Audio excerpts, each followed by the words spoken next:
आजम खान के जौहर यूनिवर्सिटी पर बुलडोजर की कार्रवाई होने जा रही है। क्या अदालत से आजम खान को राहत मिलेगी, क्योंकि यूपी में विधानसभा चुनाव की सुगबुगाहट तेज हो गई है। सियासत के सेंटर स्टेज पर आजम खान की जौहर यूनिवर्सिटी है, वो विश्वविद्यालय जो समाजवादी पार्टी के गढ़ रामपुर में 20 साल से मौजूद है, जिसके होने के मायने सियासत के फलक में बेहद गहरे हैं। अब उसी जौहर यूनिवर्सिटी के खिलाफ योगी सरकार बुलडोजर एक्शन की तैयारी में है। रामपुर विकास प्राधिकरण ने यूनिवर्सिटी के अंदर बने 38 इमारतों को ध्वस्त करने का आदेश दिया है। आदेश में कहा गया है कि 15 दिनों के अंदर इस अवैध निर्माण को खुद हटा लिया जाए या प्रशासन अपने तरीके से कार्रवाई करेगा। अब आपको तफसील से पूरी जानकारी देते हैं और यह बताते हैं कि जौहर यूनिवर्सिटी में बुलडोजर एक्शन योगी सरकार क्यों कर रही है, क्या है पूरा मामला। अब देखिए, रामपुर विकास प्राधिकरण ने इस पूरे मसले में जांच की। जांच के बाद यह पाया गया कि 40 भवन जो यूनिवर्सिटी के अंदर बने हुए हैं, उसमें से 38 भवन का नक्शा पास ही नहीं कराया गया। रामपुर डेवलपमेंट अथॉरिटी से विश्वविद्यालय को नोटिस जारी किया गया। 38 भवनों पर अब बुलडोजर का एक्शन हो सकता है। 2005 में जौहर विश्वविद्यालय का शिलान्यास किया गया था। शिलान्यास के समय आरडीए के अधीन नहीं था यह क्षेत्र उस समय जिला पंचायत के अधिकार में था। यूनिवर्सिटी ने 2 भवनों के लिए अनुमति ले ली, लेकिन 38 भवनों के लिए कोई अनुमति नहीं ली और अंदर अंदर निर्माण करा दिया। अब विश्वविद्यालय की दलील क्या है? इन तमाम एक्शंस के बाद निर्माण के वक्त रामपुर विकास प्राधिकरण वहां पर एग्जिस्ट नहीं करता था। आरडीए से नक्शा पास कराने की जरूरत नहीं है। वर्तमान कानून के आधार पर पुराने निर्माण अवैध घोषित नहीं किए जा सकते हैं।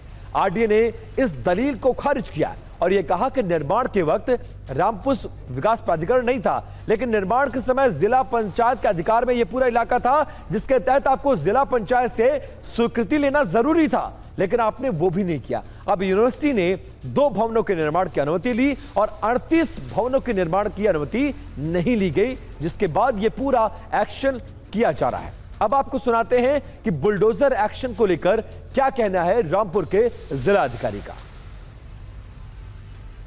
जांच में ये ज्ञात हुआ था कि वहाँ पे जो भवन निर्माण हुआ है वो बिना अनुमति के हुआ है। इसके संबंध में उनको नोटिस दिया गया था। उन्होंने लिखित जवाब अपना प्रस्तुत किया है। इसके साथ ही आज प्रातःकाल व्यक्तिगत सुनवाई का भी अवसर दिया गया था। सारी कार्रवाई संपन्न होने के बाद ये तथ्य प्रकाश में आया है कि जौहर यूनिवर्सिटी में 40 भवनों का निर्माण किया गया था, जिसमें से मात्र 2 ही भवन ऐसे हैं जिनका मानचित्र स्वीकृत है। तो जौहर यूनिवर्सिटी पर बुलडोजर एक्शन की चेतावनी के बीच सियासत भी बहुत ज्यादा शुरू हो गई है। समाजवादी पार्टी के अध्यक्ष अखिलेश यादव ने बाकायदा सोशल मीडिया प्लेटफॉर्म पर इस कार्रवाई को सियासत से जोड़ दिया है। उन्होंने लिखा है कि भाजपा को शिक्षा में भी सांप्रदायिकता नजर आती है। शिक्षा हो, शिक्षक हो, शिक्षार्थी हो और शिक्षा के बाद मिलने वाली नौकरी भाजपा के एजेंडे में नहीं है। भाजपा अपने अनरजिस्टर्ड संगी साथियों के असंवैधानिक भवनों को कब ढहाएगी? जब संगी साथी ही अपंजीकृत हैं तो उनके कार्यालय, भवन और संस्थान जायज कैसे हो सकते हैं? अखिलेश यादव का इशारा गोरखपुर और गोरक्षपीठ की तरफ है।